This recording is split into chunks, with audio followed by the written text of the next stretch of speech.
Assalamualaikum warahmatullahi wabarakatuh. Jumpa kembali dengan Kanjeng Raden Tumenggung Kyai Ali Tasdik Wijo Adiningrat, sarjana agama, pendakwah dalam maupun luar kota hingga nun pelosok jauh di Nusantara Indonesia.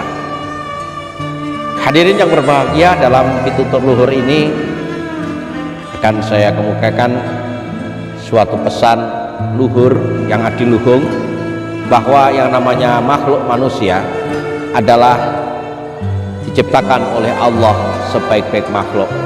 Laqad khalaqnal insana fi ahsani taqwim. Sebaik-baik makhluk diciptakan oleh Allah adalah manusia. Karena manusia punya yang namanya otak, pikiran, perasaan, hawa nafsu dan keinginan, juga pengendalian. Oleh karena itu, di dalam Al-Qur'anul Karim telah diungkap, wa ma khalaqtul jinna wal insa illa liya'budun. Dan sesungguhnya tiadalah kuciptakan jin dan manusia tiada lain hanya untuk beribadah kepada Allah Subhanahu wa taala. Oleh karena itu, mari kita renungkan, kalau kita ingat kepada Allah, selama ingat, begitu ingat, selalu ingat dimanapun berada, insya Allah kita akan mengalami suatu kekuatan keimanan dari Allah Subhanahu wa taala dimanapun berada, di hutan, di kota, di sawah, di perkotaan, di desa yang pelosok maupun di tempat-tempat yang lain. Maka selama kita ingat pada Allah, maka kita akan menjumpai semacam kenikmatan yang luar biasa. Hidup kita akan tenang, hidup kita akan aman, dan hidup kita akan tentram. Walaupun di area angker, walaupun di area yang penuh dengan mistik maupun mistis maupun penuh dengan misteri, tapi kalau kita ingat pada Allah, dan Allah kita bawa kemana-mana, selalu kita sebut siang malam, insya Allah seperti ceritanya